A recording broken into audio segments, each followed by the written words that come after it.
Good morning, everybody, and welcome. Yes, I see the first people are joining us. That is great.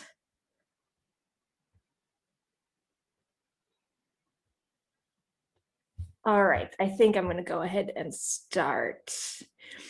Good morning, everybody out there. My name is Livy Pivek, and I am going to be your host for this session this morning, and then also session 6 tomorrow. I'm very excited to welcome you to day 2 of the Food System Change Online Congress. And then this morning, we are going to be talking about agroforestry and its variations across Europe. And then later in the day, we have a very exciting session number 4, where you will all have the opportunity to work on our closing declaration. So make sure to sign up for that and show up. Our goal there is to address policymakers as well as the general public. So it'll be really fun and exciting to work on that. In the afternoon, starting at 2 p.m., we have session 5, and that will give you more information on building sustainable communities through biodistricts. And then after that, we will hear from several experts on the power of regional networks in panel discussion number 2. But back to this morning, in the next 90 minutes, we will hear 2 wonderful presentations. One is by Ben Raskin and one is by Marcin Wójcik. And after those presentations, we're going to have a Q&A session with Dr. María Rosa Mosquera-Losada and the 2 aforementioned speakers. So yeah, if you have any questions throughout the session, make sure to write them down. There is a Q&A tool at the bottom of your screen, so you can use that to put the questions in. Additionally, if you have the need to promote somebody else's questions, that is possible. If you see a question that you like, you can hit a little thumbs up button and it'll be put to the top, and we will make sure that gets answered.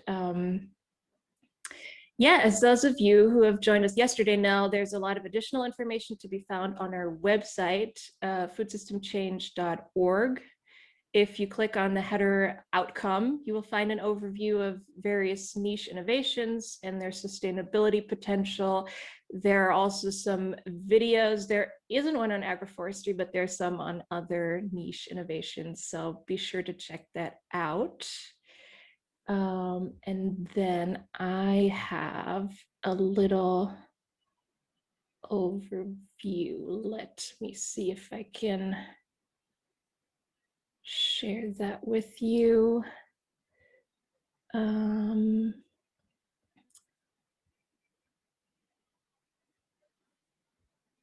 It should be here.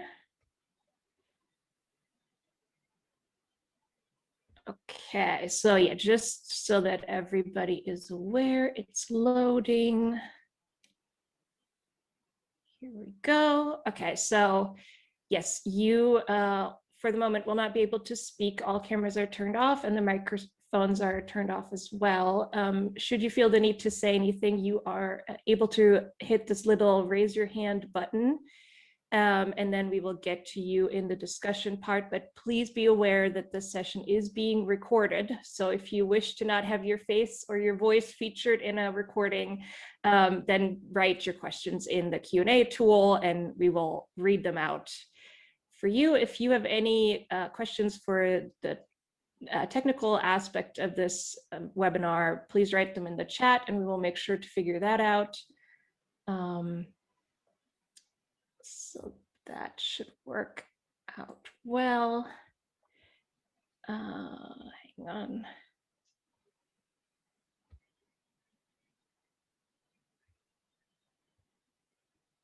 Okay, yeah, I think that's it for regular introduction stuff. Let's get on to the actual session. I am very curious to hear about the promising variations of agroforestry systems across Europe. because they could be the key to many ecological problems that we're facing today. And yeah, we're going to learn about best practices, explore how these agroforestry systems can become more economically viable, and what has to be done to support this development. Our first speaker is Ben Raskin, the head of horticulture and agroforestry at the British Soil Association. Welcome, Ben. The floor is yours. Thank you very much. I'm just going to share my presentation. Does that come up okay? You can see that? Great. Wonderful. Thank you. And thank you very much for inviting me to speak. So yes, I'm Ben Raskin. My background is a commercial vegetable grower. So I grew vegetables and then joined the Soil Association about 15 years ago. The Soil Association is a charity that promotes the link between healthy soils, healthy plants, healthy people. We were founded in 1946, so we have a bit of a history. And my work mainly now is both horticulture and agroforestry, which is my increasing focus. I work part-time for them, and I also at the moment project managing an 80-hectare agroforestry project in the southwest of England, which I'll talk more about during this presentation. And then I do some writing and consultancy on the side, and was involved in the agroforestry handbook, which some of you may have seen, but if you haven't, it's still available to download from the Soil Association website. So I thought I'd frame my discussion really around the farm that I'm working on and try and draw out some of the more general principles from that. So it's called Eastbrook Farm. It's in the southwest in a county called Wójcik. It's 625 hectares altogether. It's quite an odd shape. It's very long and thin. It's about 8 kilometers long, which gives a wide range of soil types. So there's peat, downland, there's chalk, and then the bit that we're on, which is the lower end, is heavy clay. In the UK, we have quite a lot of very big landowners. So the Queen is one of them, and the Church of England is another. So historically, they owned a lot of land. They still do. And this farm is, most of this farm anyway, is rented from the Church of England, and it's on a 3-generation tenancy, which is quite unusual now. It used to be more common. So Helen Browning, who runs the farm and is also the chief executive of the Soil Association, she's the 2nd generation of that 3 generations. So her father took it on to start with. And the tenancy bit is interesting and challenging. So planting trees on tenanted land has traditionally been a real issue and a barrier to agroforestry in the UK, certainly. That is beginning to change a bit. It's organically certified.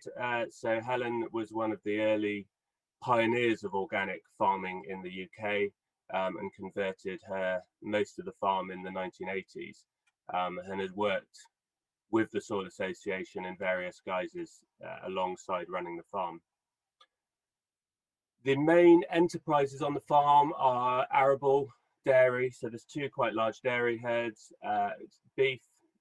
She is, or I don't know if she is at the moment, because it's they're changing slightly, but she certainly has been the largest organic pig producer in the UK and runs various businesses alongside the farm.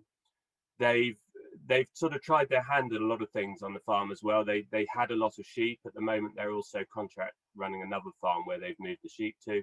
They have done some horticulture in the past, carrots, potatoes, and daffodils. They run a wholesale meat business. They run the village pub and hotel. They do farm safaris and photography courses. So they're real entrepreneurs, and as many farmers have to be now to make their farm work. And Helen's always been interested in trees, has tried at various times to persuade the Church of England to let her plant more trees on the farm.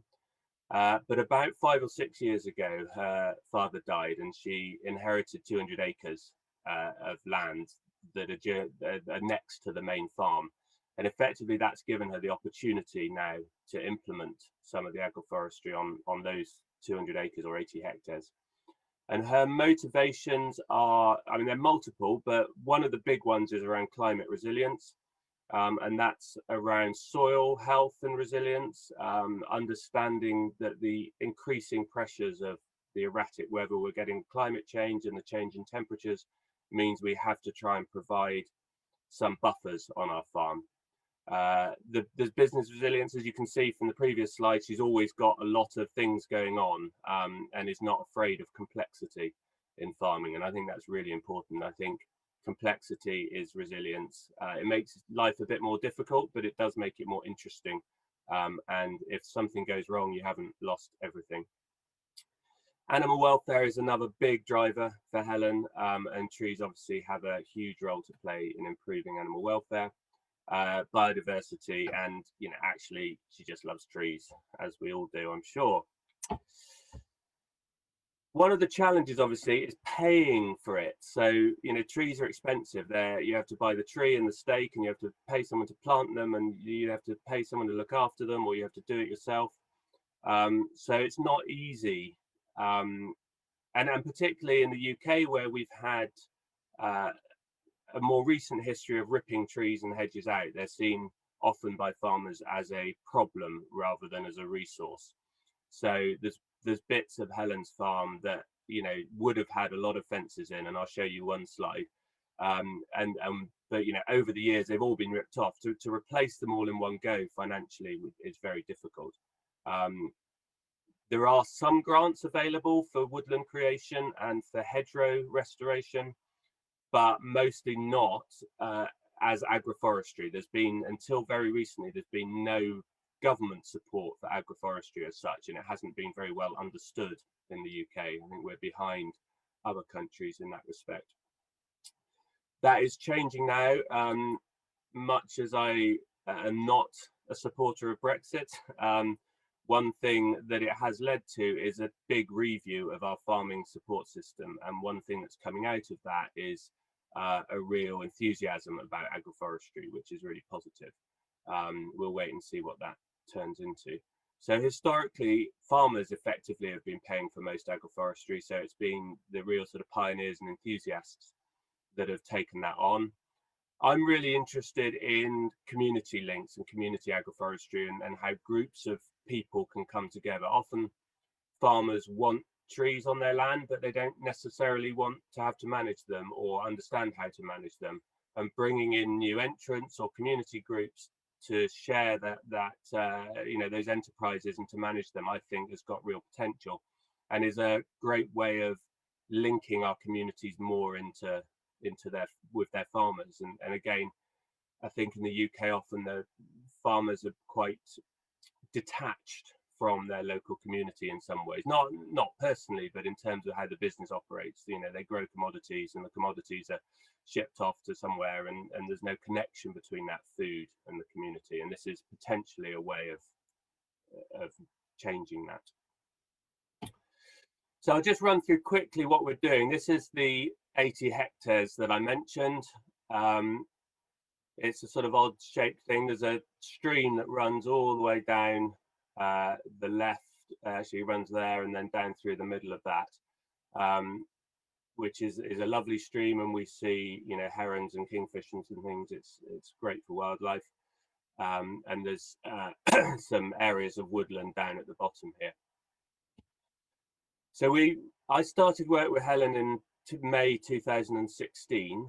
That was when we started drawing up the first plans. The idea initially was a 5 to 8 year planting program, which has got longer. It's going to take us a lot longer to do the 80 hectares, and I think there's two main reasons. One is cost. It is expensive, and the other actually is just making sure that we're learning along the way. And I think one of the things is not to rush into it. We could have planted the whole 80 hectares up and then realized we got the wrong trees in the wrong place, or they didn't quite work. So what we've done is we've tried a lot of different things in different systems, and we're seeing what works and what doesn't. And we know, well, we've had some successes, we've had some failures, as you'd expect, and we're keen to share both. So Barnfield was the first field we planted up. It's sort of more like an extensive orchard in a lot of ways. We're planning to have chickens or poultry in here when we can find someone to run it. So lots of tree fruit, bush fruit, a few nuts, and planted in this sort of slightly strange curved pattern, not for any agronomic reason, but just because it looks nice, and Helen wanted this field to look nice. And we use lots of wood chip. I'm a bit of a wood chip obsessive. Just written a book on it, and it's we've seen. I'll show you another slide later on that kind of was one of the big convincing moments for me. So this is the name withy is another name for willow in English, and pump obviously is something that pumps water. So you can guess that this field is quite wet from its name. So one of the motivations here is to try and dry the land a bit with the trees and increase drainage and make it more suitable for cropping. At the moment, all the 80 hectares are grazed by the dairy young stock, but you could crop the land. It's flat and it's fertile, but it's wet. So that's one of the challenges here. We've got alleys, as you can see, running north to south. The prevailing wind comes across from the left of this slide.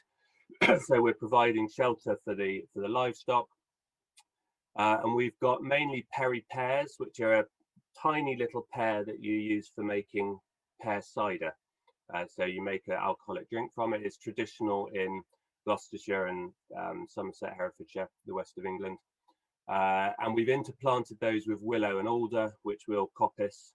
And we'll either wood chip and use the wood chip for improving soil health. We'll probably feed some of the willow to the stock, and obviously the alder is nitrogen fixing. We've got a bit of sea buckthorn in that field as well. We've got quite a lot of sea buckthorn, and we're working with someone who's developing some new products with them. We haven't yet had a decent harvest, but that's the plan with that.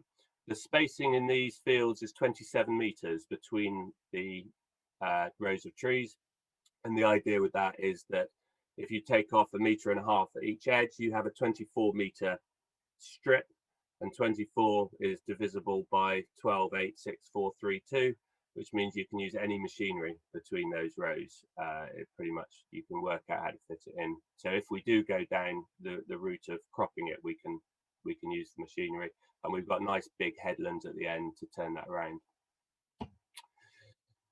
This is a grazed woodland, so this we did get a grant for, and we got a grant for deer fencing, and I'll talk about fencing in due course as well. It's a mix of around 15 species of native broadleaf trees. But what is quite interesting about this photo is all of these trees that you see were planted on the same day. The trees on the left had a tiny sprinkling of wood chip around them. The ones on the right had an accidental 1 meter deep mulch of wood chip. And these were planted in the beginning of 2018, which was really dry. These are now 3.5 meters tall, and these are still only come up to my waist. So there's the potential for increasing tree growth and health is massive with a decent mulch, and again I'll talk about that. This is our next field project. This is the one we're moving on to. We've planted the little red areas you can see are browsing blocks. So those are quite densely planted areas of willow and poplar, and what we're hoping to do with those is to bring the stock into those areas of trees and let them coppice the trees for us, and then pull them out quickly before they destroy the tree, we hope. I haven't yet tried to manage this, so I don't know how it's going to work in practice. But the idea is to provide extra browsing for the livestock. The purple lines that you can see are the old hedges. So this field, which is about 1 kilometre long, used to be 3 fields. We've split off a little woodland block at the bottom, which was planted in 2018 as well. We're going to reinstate those 2 historic hedge boundaries, and then we're planning to then do a similar alley system in each of these 3 fields, as I've just showed you for the withy pump field. And one of the things that bringing those alleys in has enabled us to do is change our grazing system. So we're now looking at mob grazing in between the rows. We've got a nice sort of system of just using elastic bungee electric cords so that you can very quickly move the livestock between the paddocks, and that's already showing a health benefit to the soil in the Withy pump field. So just to finish off, I thought I'd just sort of draw a few general conclusions around 3 areas. So ground preparation, as I mentioned, we've got this very heavy clay soil. Planting is tricky. It's you know, it's hard work. We can't use an auger because it just smears the soil. So one thing we tried was we took a subsoiler down the row that we were going to plant, and you can see there it's created a slit, which made planting really easy. It gave us a nice straight line. We got the neighbour with the GPS tractor to come in and do it for us. So that was all grand. But then what happened when we had the dry weather is the soil just cracked open, and we had cracks nearly 1 metre deep in 2018. And obviously that was not good for the trees. In hindsight, we probably should have planted just off centre. So taking it maybe, you know, 15 centimetres to the side of where the slit had been done, which would have helped. But what we did notice was that if we got a mulch of wood chip on after planting, even where there was the crack, the tree mostly survived. If we planted in January, the tree mostly survived. The ones that didn't get in until March was more of a problem. So we might use this slitting method again, but we would be more careful about how we did the aftercare. I mentioned the mulching, so this is one of those browsing blocks that I mentioned. We're now mulching pretty much everything with wood chip. We have local tree surgeons that come and give us their wood chip, so we have lots of wood chip, and we'll end up making our own.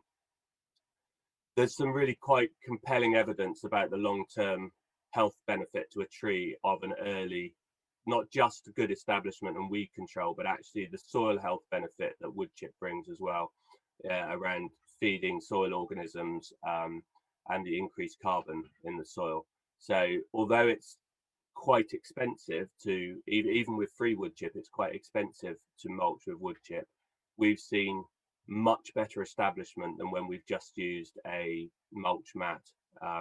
And similarly, not that we spray because we're organic, but the evidence is that while spraying off obviously controls the weeds, it doesn't give you all of those other benefits of moisture retention and improved soil health. And the final bit of discussion really is around fencing, and we have endless discussions about fencing and what's best and what's not.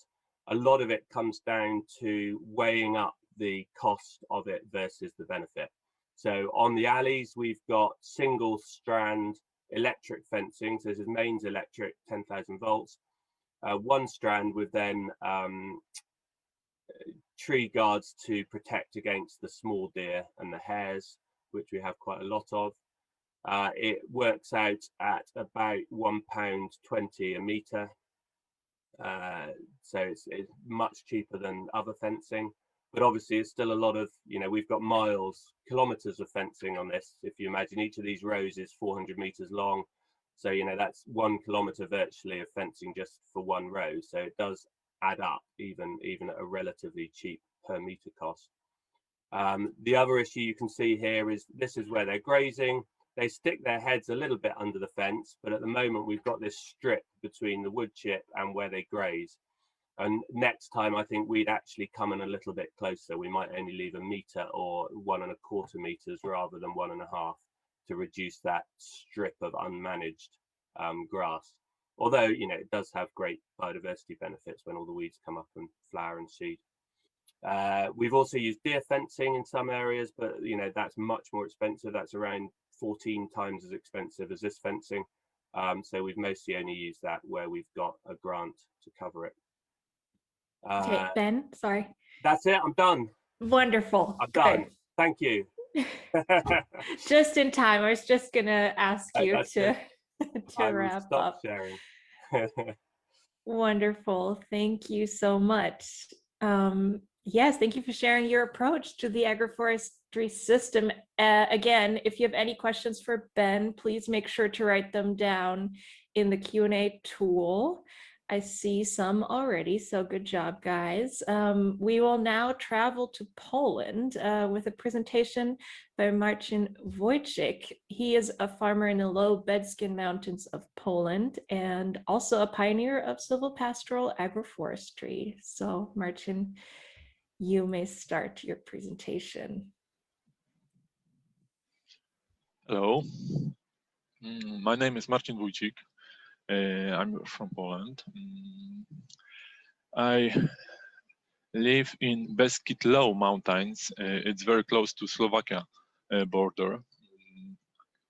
I am a farmer advisor, agriculture trainer. I lead with my family organic farm. Main production is main production is beef cattle breeding. It's about basic herd. It's 120 cows, limousine. I have also milk goats and horses. Farm is about 650 meters above sea level. This is our cows. We have very shallow soil, a lot of stones, and all our terrain are meadows and grasslands. It's about 200 hectares of meadows and grasslands and pasture, and I have also about 70 hectares of forest.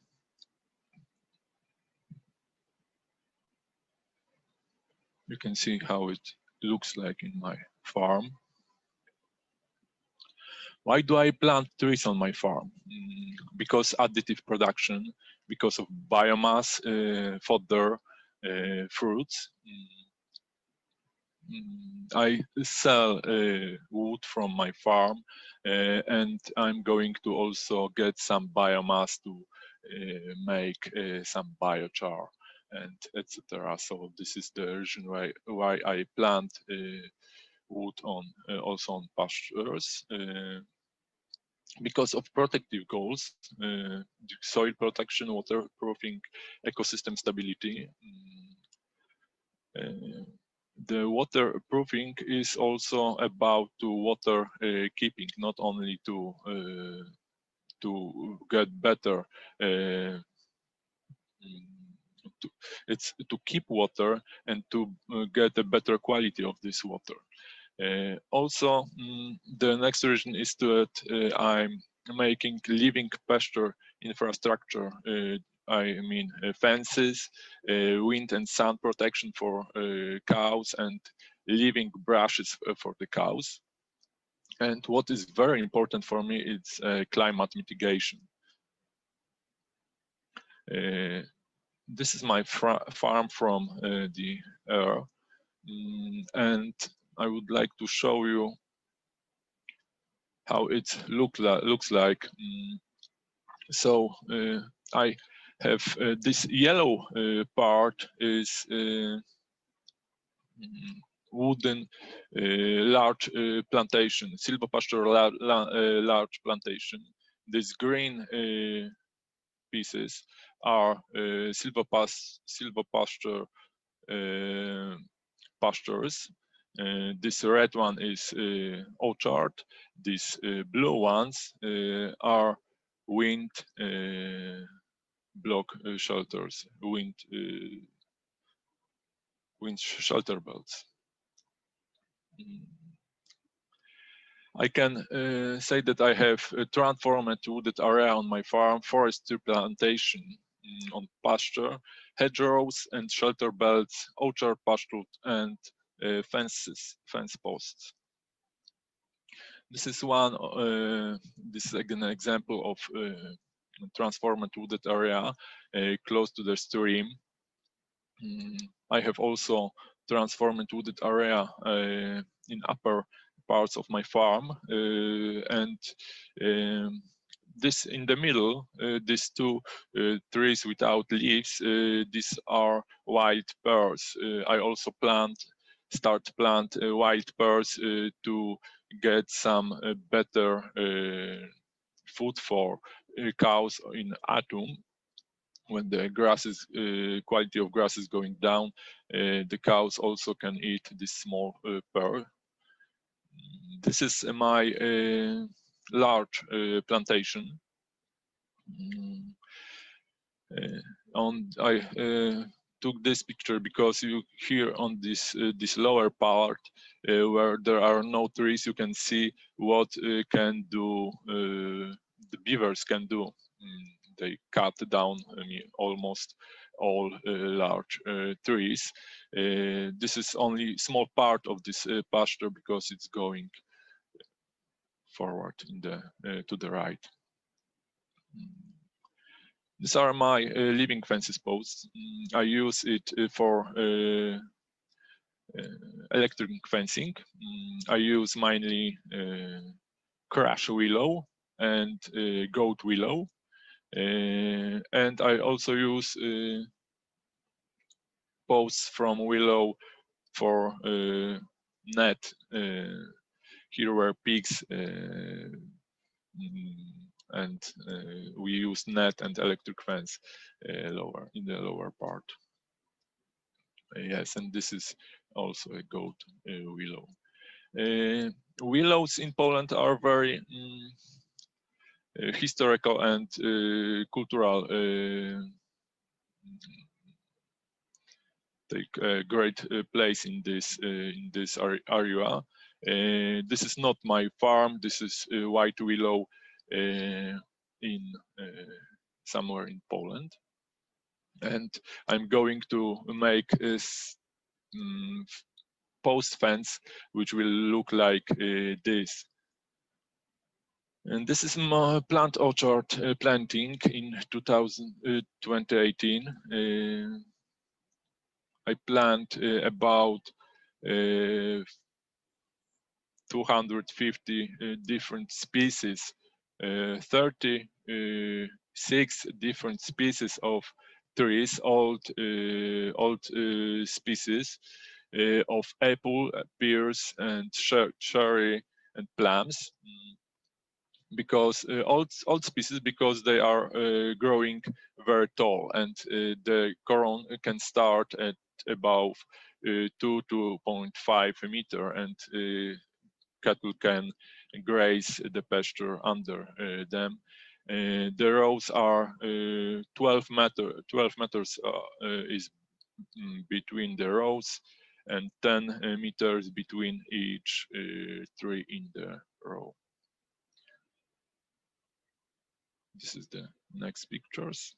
I have also hedgerows. Hedges. I plant about 1 close to 2 kilometers of hedges.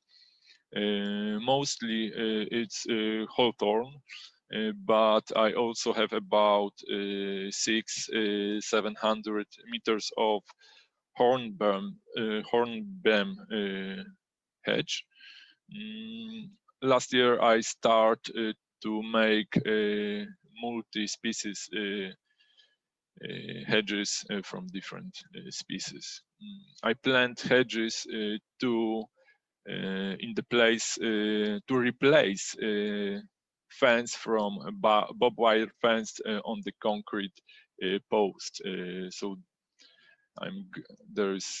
I have about 3 kilometers more to plant my hedges. And this is hedge from hornbeam. I plant them close to these barbed wire fences, but now I will also have challenge to protect hedges which are in the middle of the pastures. I use different kinds of tools to plant it. I do it mostly by myself. I plant about 4,000 to 6,000 seedlings year by year. Some of seedlings from cuttings I make by myself. This is Salix. This is Salix capera goat willow. And I choose the species and I make cuts from trees which start the first flowering to get a better start for my bees. Last year I have no time to put it directly to the soil, so I start quite a different way to do it. I also dig seedlings. This is Crataegus. This is horn. This is hawthorn. And when I dig it, I cut the sticks about 10, 12 centimeters, and I plant seedlings like this. I also buy seedlings, a lot of seedlings I buy, mainly linden, hornbeam, larch. Last year I also tried to do hawthorn in pots, special pots. It's 1 meter long, and I'm going to plant them and next put 4 or 5 years old hedge directly to the pasture to save time and money and to get less protection on the pasture. I take everything when my neighbor changing his garden. I take all what he have. So where I can get, I take seedlings to plant my land. And this is not my land, but there are also some challenges to protect these trees. For example, this right picture is only mine, and one time goats escape and they destroyed me few plum trees on my farm. And this is a next challenge to me. Beavers, they cut everything what can they find. You know, this tree on the bottom, it's about more than 1 meter, no, about 80 centimeters of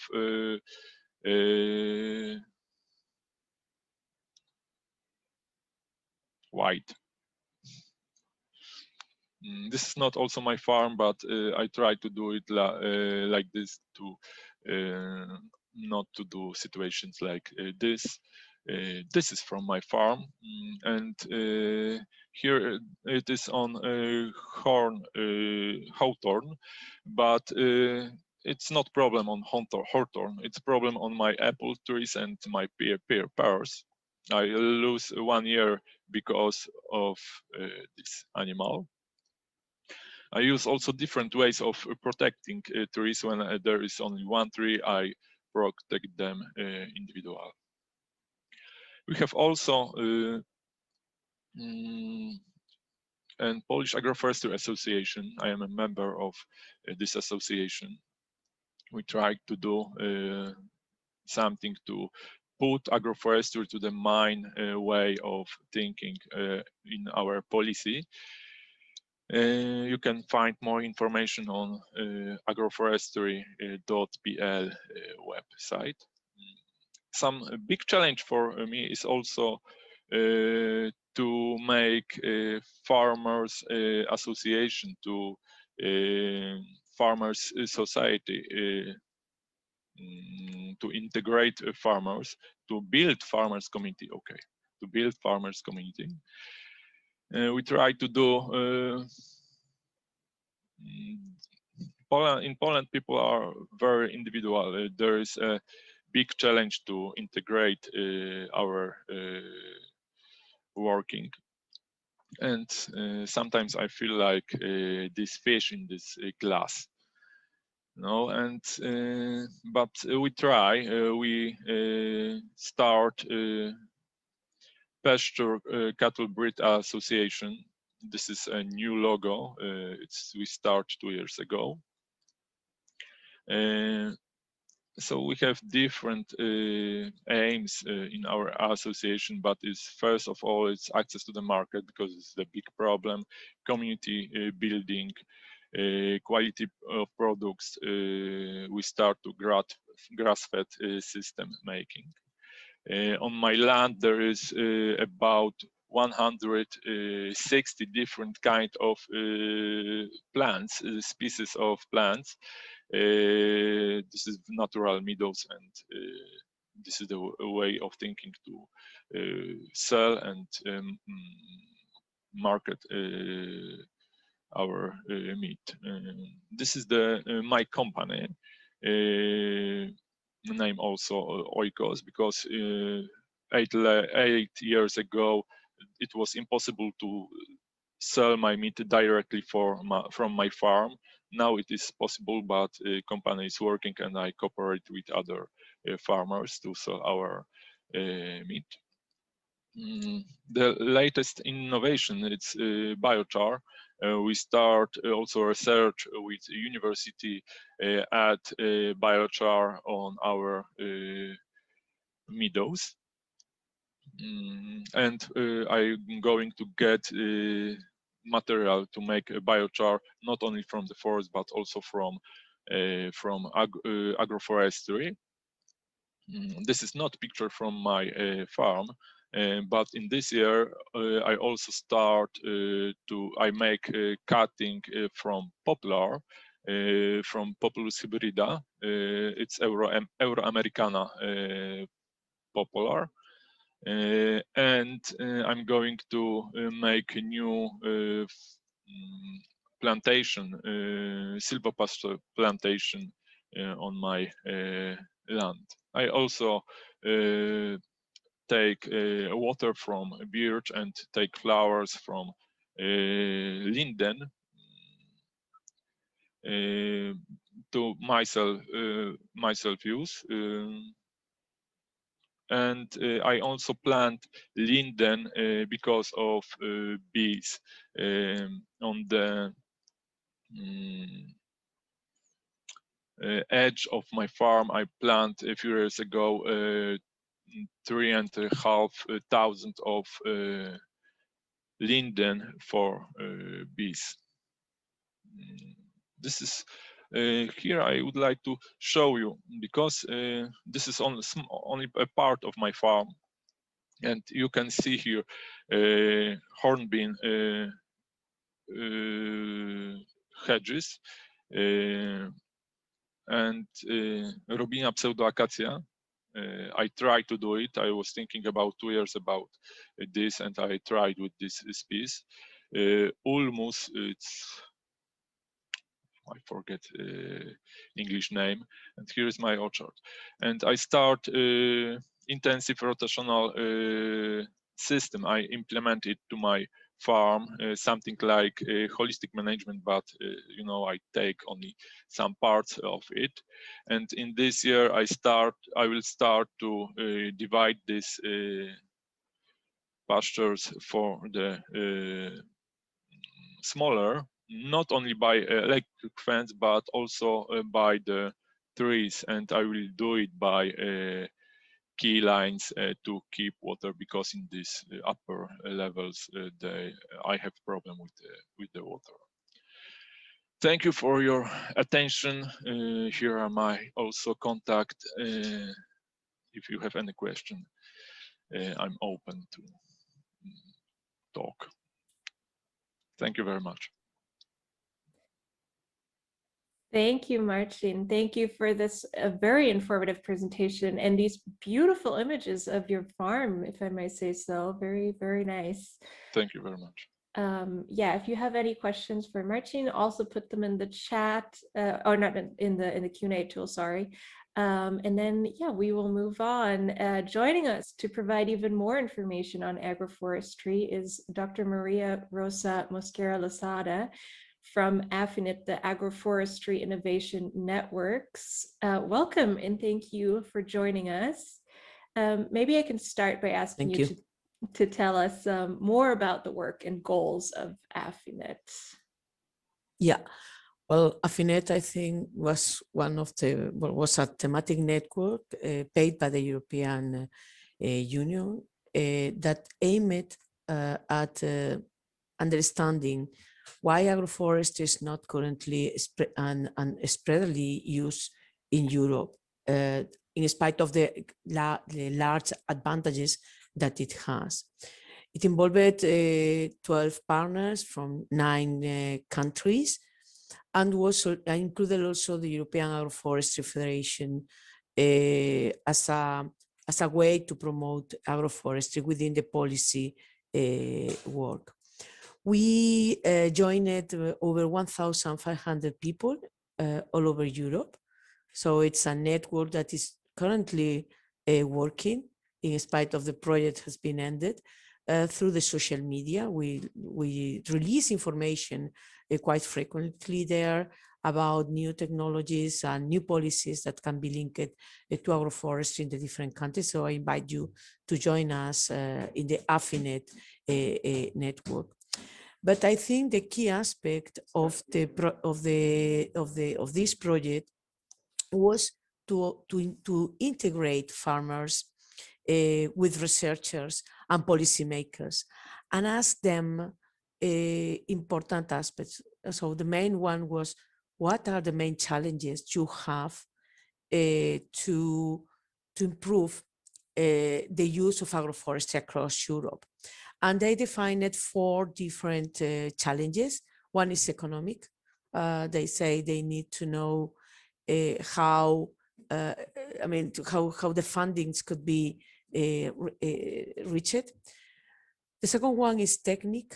This is very relevant. They need to know which are the combinations, adequate combinations from a woody perennial point of view, tree or shrub, and agricultural production in another story. That is key because it should be adapted to the different environments of Europe. The third one is about education. They need education to know how to better approach agroforestry in their farms, but they also asked us about education along the whole value chain and the consumers to distinguish the products that are produced in a sustainable way from products that are not produced in a sustainable ways. And that is really key and relevant for them. And finally, the policy. I have to say that we are now working in different projects, different from AFINIT, and we keep working on these aspects, like, for example, the one that is led by Germany about bioeconomy, where grass and the woody perennials are considered to increase the profits of the farmers from the alternative use of the different components of agroforestry. This is called go grass, but also working with the European Commission through the different new ideas that will be really used to deliver the new CAP, which is about eco schemes and the rural development programs, making agroforestry more easy to implement by the farmers that wish to do it across Europe. The European Commission is really indeed very worried about the use of agroforestry across Europe. They recognize it's slow.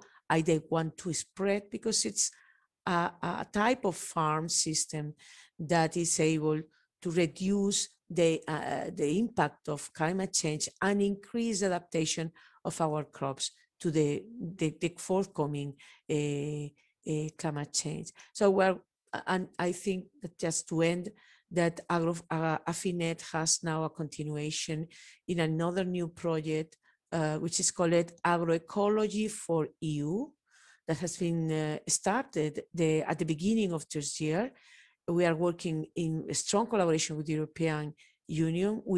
The European Union will create the new agroecology a partnership to work with experts and farmers across Europe to foster agroecology principles. And one of the most important ones is agroforestry. So that's what I want to mention in a broad way. Thank you. Thank you very much for this information.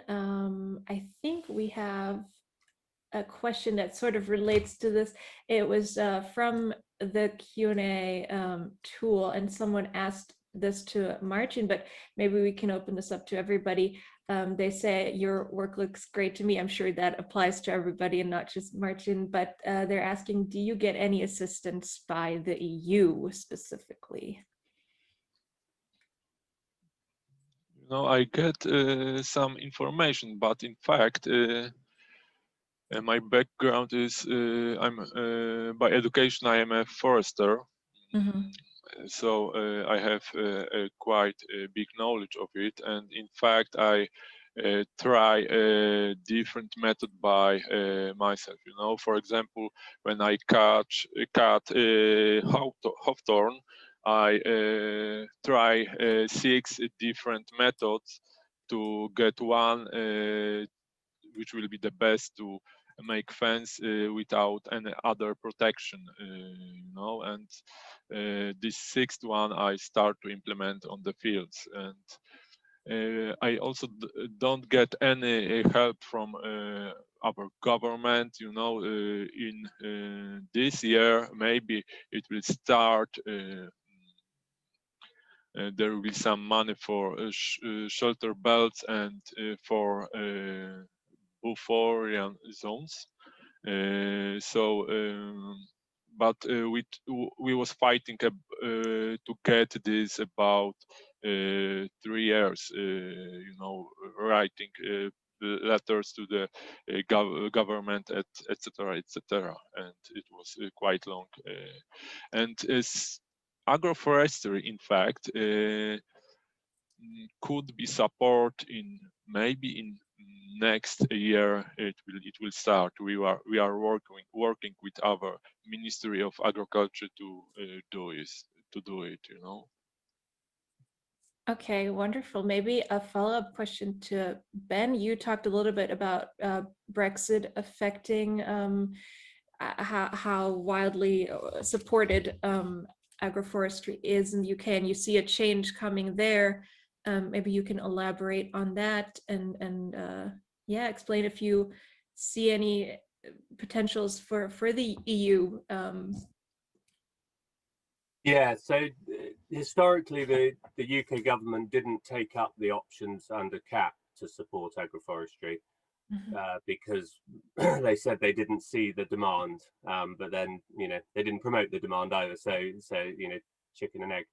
So I think as we're going into a new version of our support for farmers, there's a strong steer by the UK government. They want to move towards public money for public goods. There's a risk that is getting watered down, so we're not convinced how strong that link will be. However, for agroforestry, I think there's now an almost universal desire to support agroforestry. I think the UK government has big tree planting targets, and they know, we're a relatively small country with quite a lot of people. They know there's not that much spare land, and that asking farmers to plant woodland or forest is a big decision to take it out of farming. But to ask them to plant it alongside their farming enterprises is a easier ask, and has more potential. It unlocks a lot of land for tree planting that wouldn't have been available. So we're involved in one project working with the government, looking at what support farmers would need to plant more agroforestry.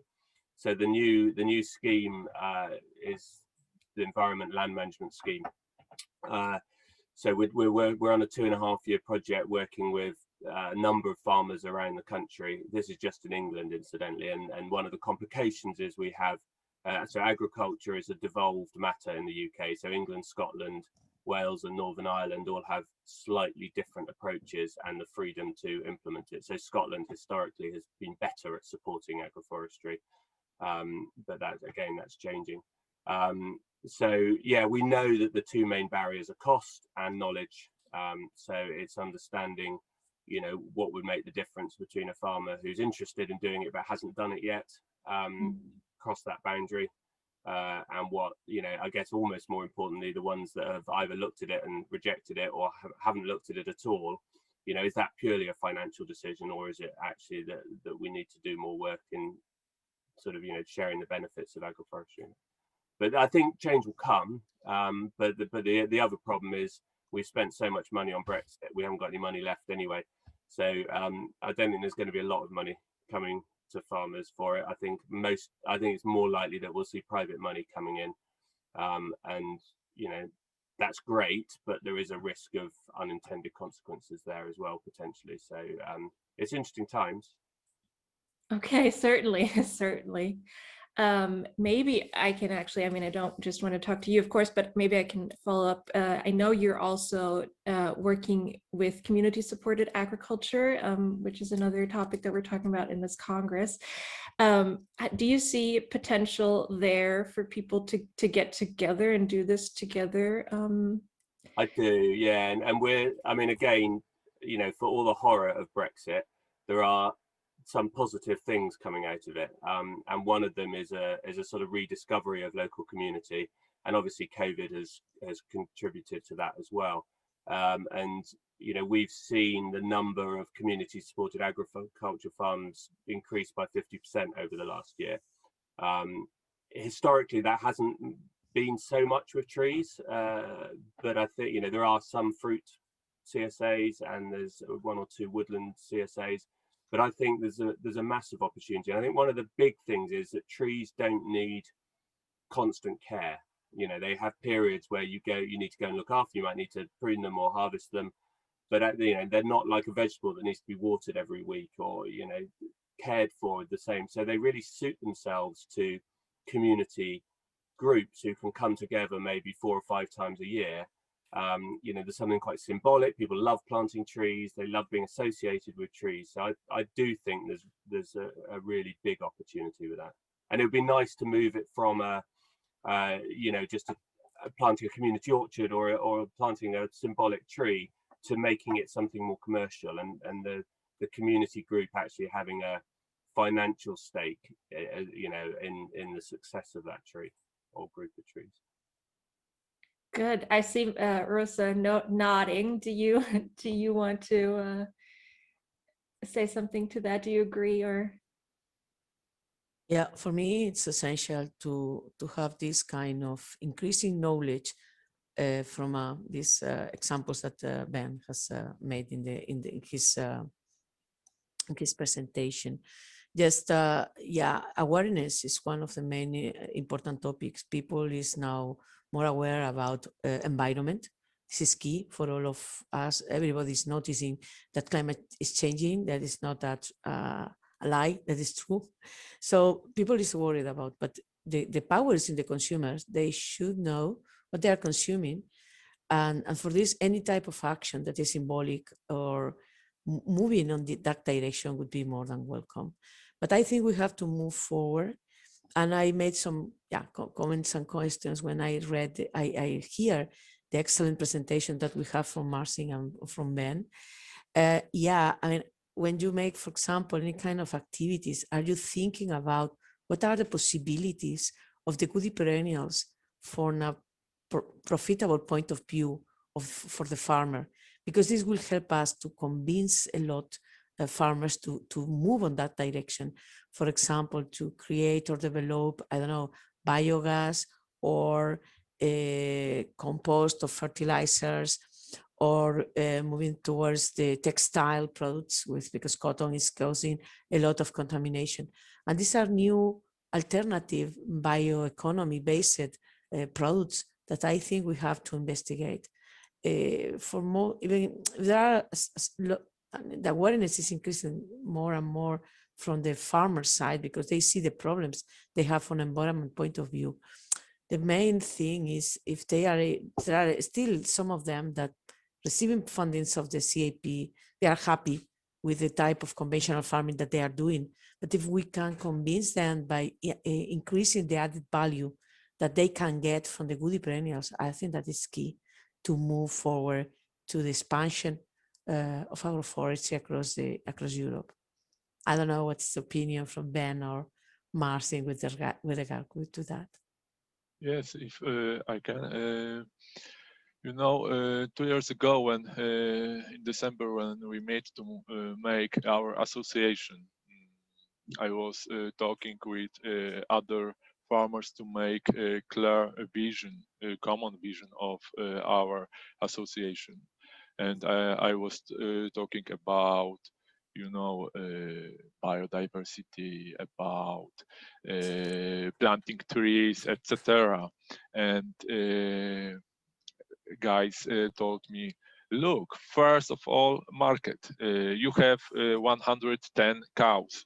I have 20. I have trouble to sell my product. I have trouble to get enough money from my farm. And this is the reason why we start to make there is no grass-fed system in Poland. So we start to writing a grass-fed system,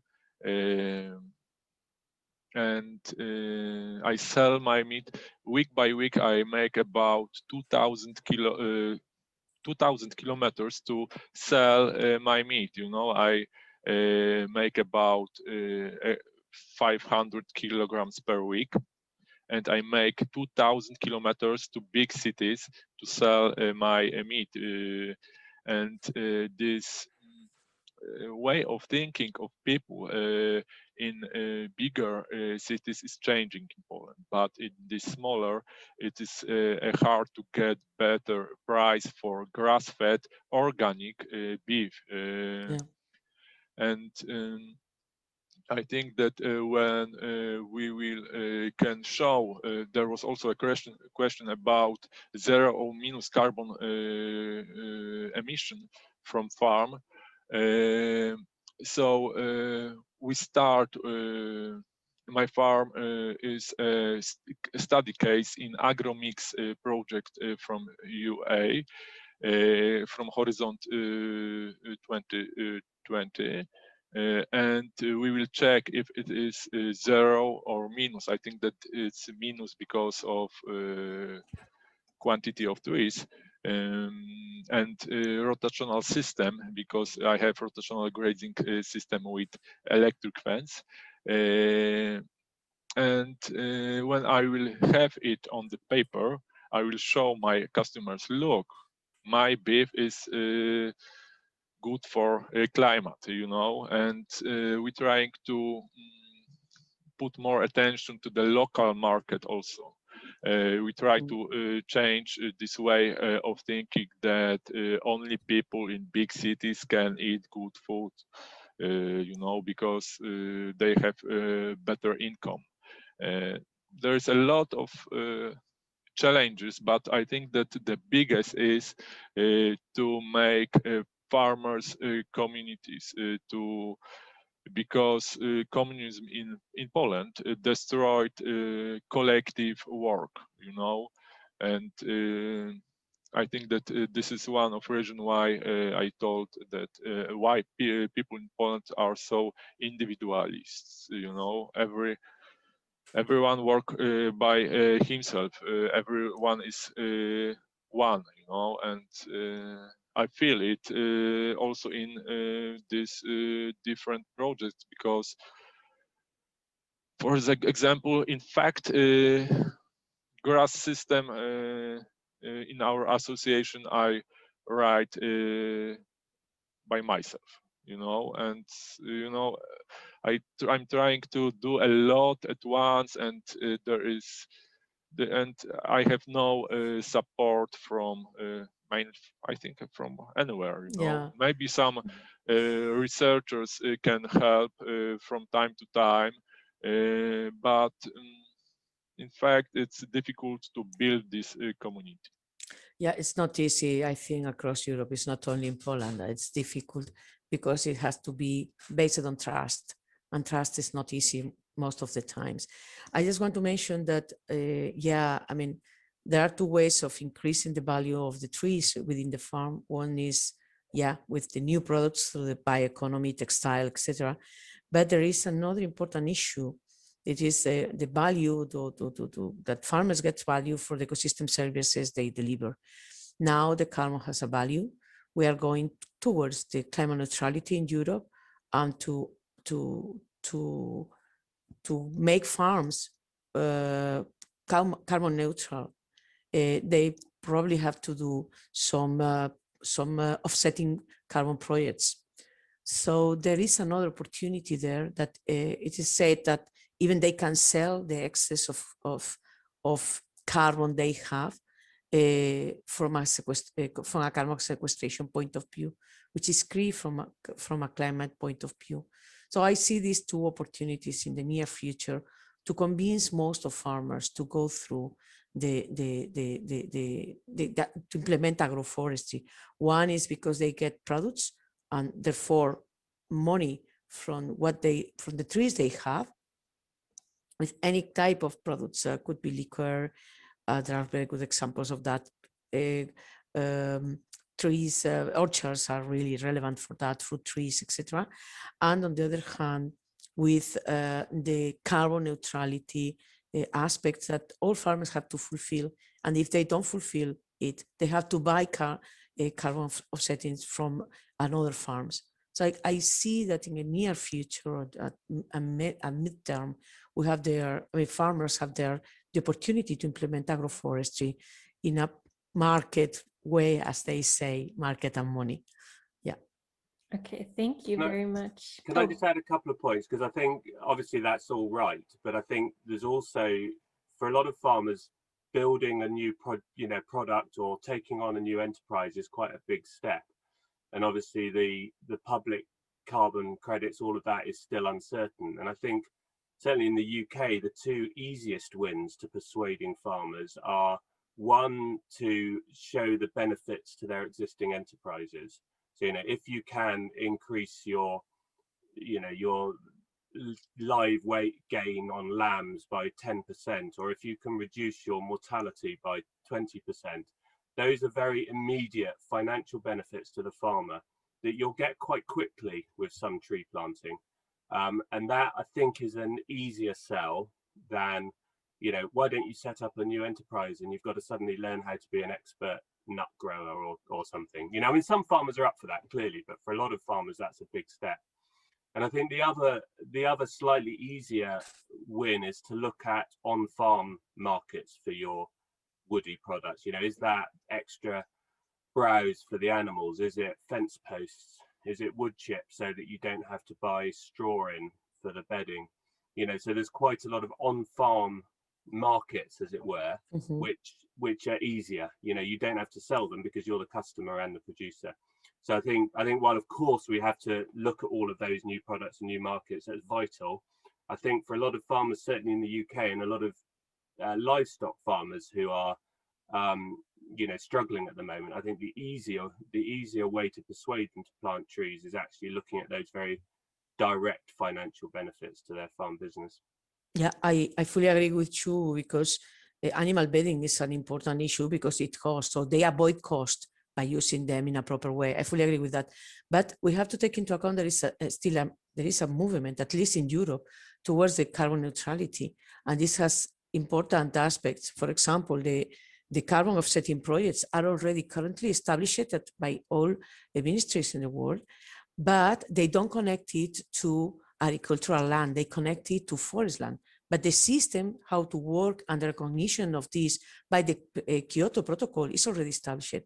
And there are other aspects that are quite new, I can invite you to see a webinar that took place last December from a Japanese lady, Mia, and she explained that the Japanese government included the production of biochar, which needs woody perennials to be created, the production of biochar as a way to reduce the carbon emissions of their country. And of course, I agree with you, this has to be done at political level with the government involvement and moving the farmers on that direction. Nature-based solution will be a new one that will be implemented in the next CAP. So things are moving on that direction, creating the adequate business environment for a farm from external point of view to get advantages from agroforestry. But of course, also the ones that are within the farm are key and relevant.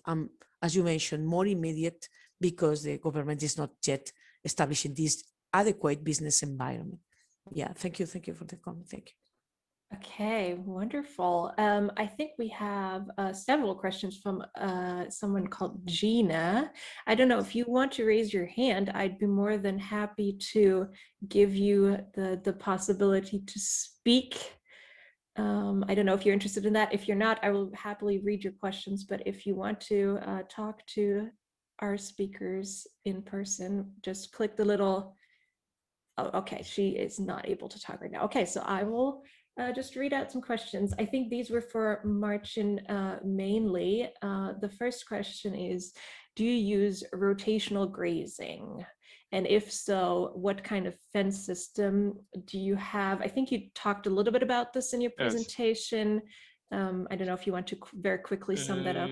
Electric fence. Also, I use barbed wire fence. Mine fences I have from barbed wire, and also I use in some parts metal net to protect trees, and it is also some way of divide my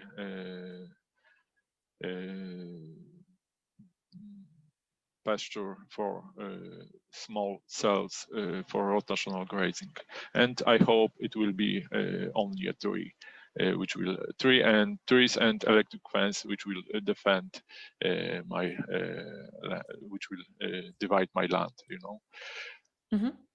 Very good. And then she also wants to know that she notes that the acacia, I don't know, is very invasive. You know, it's very interesting. I was thinking 2 years. I was thinking to plant acacia or not to plant acacia in my land. It was very difficult to me, and I decided to plant it because of bees, because of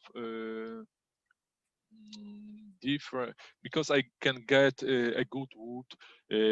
This is also a fodder for beef and goats, and it's grow up very quickly. And you know, last 3 years, spruce in my land die because of less water. It was 3 dry years, and I'm thinking to plant a new species, in fact, because of climate change, and I try to do it in place where because acacia is very invasive species.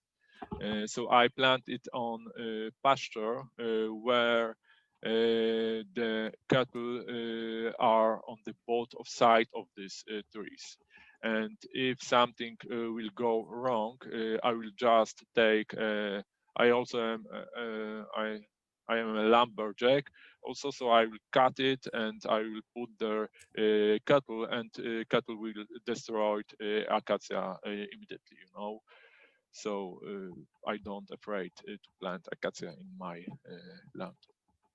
Okay, very brave. And then one last question. I think this is also from Gina. I guess she says, I guess you don't have a keyline attachment for your tractor. how do you create and maintain the key lines? I don't know if this is true or not. Yes, She's making an yes, assumption. I have no key line plow. I'm, you know, in fact, nobody in my region have no key line plow. I'm thinking to buy it, but I think it will be 5 years at least because of money. Now I am going to use standard plow. I will leave only one of it. So I will make one line. I will put ground to the bottom of mountain, like only one, and there will be some place to catch water. And on this ground, I will plant willows, you know, and the roots will drainate soil and put this water into the soil. And this is my way of thinking about key lines at this moment, because in the future I would like to buy this Yeomas plow. Okay, sounds exciting. Ben, there was a question that you already answered in the chat, but I think maybe people in the audience would also be interested. I'm just going to ask this again. This was a question about whether you had a hedge around your whole land. And I'm personally interested in the difference between using a hedge versus using trees. Can you elaborate on that a little bit? Yeah, I mean, it's a good question. And what is the difference between hedge and a row of trees? In the UK, a lot of hedges are cut very short every year, and that's part of the issue of them being seen as a problem rather than as a resource. So a lot of money is spent effectively turning them into something that's of no use, rather than spending less money letting them be useful, in my opinion. So one of the things we're trying to encourage is, you know, maybe moving from an annual or every 2 years flailing them to a 10 or 15-year coppicing cycle, for instance. And then within that, you might well let some bigger trees grow up. So we, you know, on the whole, you know, 685 hectares, there are a lot of hedges and shelter belts. There's some areas where a lot have been removed, and there's some areas where fewer have been removed. So yes, we are enhancing some of the existing ones. So on that field I showed you where the river was, we've put an extra sort of 5 or 6 rows of trees along the river as a shelter belt, and then in other fields we're you know, reinstating the old hedges. So it's really looking at each area and looking at what we're trying to do with it. You know, what's our main motivation for that? But I would say mostly, certainly on the lower bit of the farm, the existing hedges are still there around the whole farm, and it's more where hedges have been ripped out to create bigger fields. That's where we're reinstating them. There are 1 or 2 areas right on the top where some of the boundary hedges have gone, and we're looking to replace those as well. So, okay, wonderful. Answer the question, I think. I think so. Let's see. I think we're out of questions from the audience. If anybody wants to squeeze one in there, we have about 10 minutes left. If not, I can also. Oh, go on. Yes. Okay, thank you. I think that this what Maria Rosa told about biochar is very important, and this is in fact the reason why I make poplar cutting in this year, because you know, I'm going to use because now I'm starting to building my own to burn biochar. I'm going to put biochar to the barn, and you know, cows will mix it with the manure, So I will keep a lot of nutrients directly in the barn. Next, I will put it on my meadows, spread in my meadows and pastures. And these nutrients are kept in this biochar. So this is not only CO2 taking from the air, but it's also the nutrients which can flow down to the sea, to the rivers and to the sea. And so this is a very important for me way of thinking, because of we start some research, and we get information, for example, that in the first year when I put biochar, I get 11 to 16 more biomass of grass on this piece of land. So when I also make some trainers, because I also make trainers for farmers about agroforestry, about organic beef breeding, I told them not about, there is biodiversity, climate mitigation, etc. But I show them, first of all, benefits of agroforestry. Because in Poland, this love, still there is a problem, because when farmers start plant trees, they can say, oh, okay, it's not farmer land, we will don't give you money support, and this is also a problem. But I think that this is also change. The times are changing, like Ben told, and there is a lot of hope for the nearest years. Yeah, indeed. And with regard to nutrients, all of us know that we are run out of phosphorus, which is the main nutrient that is stored by biochar. We are run out, and it's supposed that if no new mines appears, then we will have a strong increase on the price of phosphorus. So knowing how to produce biochar and include it as part of the nutrient cycling within your farm would be very relevant. So yeah. Besides the carbon that you storage, of course. Yeah, the one note of caution, I think, and I mean, I've done some work on biochar, and I do think it's got potential, but I think we've got to get better at producing it, because at the moment, most biochar systems lose nearly 2/3 of the carbon as you're producing it. So while the bit you've got left is really useful and long term, the more we can, the better use we get out of the biochar and the less carbon we lose during its production, the better. And I think where we start to look at stacking the benefits, so if you feed the biochar to your livestock, that reduces methane emission, and then it comes out in the manure, holds on to the nutrients. Then you turn it into a propagation compost, and then you put it on the soil. You start getting, and if you can then capture the heat from the production to heat your house or heat a greenhouse, you start to those losses become negligible compared to all the benefits. But I think I have a slight nervousness about a mass uptake of biochar and potential unintended consequences. Yeah, you can see what is recommended on that regard by the Japanese government, that, as I mentioned, is the first government in the world that included the production of biochar as part of the accounting of the IPCC route and the emissions of the different countries. So yeah, of course, the way it's done makes it not only different from an emission point of view, but also from a quality point of view. But it has to be cheap, because they need to be used by all farmers. And of course, if you have the push that the government is recognizing it's a part of the carbon mitigation action, then you have a benefit there besides the phosphorus and etc. So I completely agree with you that farmers alone cannot come through to implement agroforestry by themselves in a very effective way without the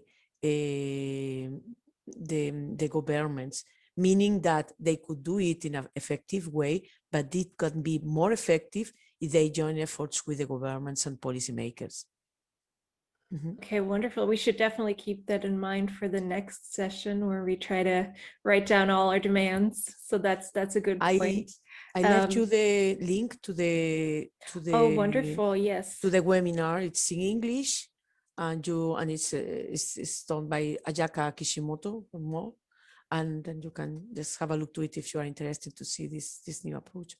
Thank you. I think someone raised their hand from the audience. I'm going to give you the ability to speak, Steve. Hello, Steve. If you would like to speak. He has the mic off. Yeah. Maybe he's speaking, but the mic is off. Okay. Maybe it was an accident. Yeah. Okay. Maybe as a last question, as we're nearing the end, I think this was a question from you, Rosa. What is the aim from a tree point of view for the forest transformation? Do you want to elaborate on that question? I think you wrote it in the chat. Hear me now? Oh, Steve, hi. Hi. Hello. Yeah, so very interesting stuff on agroforestry. I think it'd be great if we had a competition in Europe for the best agroforester, and the challenge would be to produce the most carbon negative food per unit area. And I mean the word food, I don't mean commodities. So if you assume people need, the average person needs 2,000 calories a day, what would an agroforestry system look like that gave incredible productivity? Would it be potatoes with walnut oil? What would it be? And how would that compare to the toxic food system that we have at the moment? And give a reward and a prize and study for that competition. That could be a revolutionary change. Okay, thank you, Steve, for the question and the idea. Maybe also something to keep in mind for the next session. Does anybody want to respond? It's a great idea. Ben likes it. Yeah. And Steve, by the way, is one of the People are contributors. interested. Steve, by the way, is one of the contributors to the agroforestry handbook. He's being very modest by not saying that. Yeah. So if people are interested in that provocative idea, I give an advert. There's going to be a very interesting forest garden and food forest conference in June. Oh, perfect. Yeah, so that I think people will find that interesting. Got quite a lot of support, international ideas on food forests and forest gardens. Very high number of species in those systems, a lot more than agroforestry, and I think the audience might find it very interesting. So it's organised by the Agroforestry Research Trust. So I thoroughly recommend that event. Okay, thank you. If you want to leave information or a link in the chat, that would be wonderful. I'm sure people would be interested. And then, yeah, thank you for your input. Let's see. I think we're out of time. We did it, guys. Good job. We learned a lot about possibilities that and potential that agroforestry has, and we should definitely remember some of the things that Rosa has talked about in regards to what demands we have for policymakers. And like I said, this is the next session starting at 11. Thank you again for providing such vital information to Ben Raskin, Marcin, Wójcik, and Dr. Maria Rosa Mosquera-Losada. In the meantime, before we forget, we have a special treat for everybody to watch over the break. The Garden Players have performed a lovely theater piece, and you can find the link to that in the Congress schedule, and maybe someone can also put it in the chat. I think someone from our technical support can probably do that. And yes, thank you very much, everybody. Thanks for all the questions. And enjoy your break. Thank you very much. You're welcome. Goodbye. Goodbye.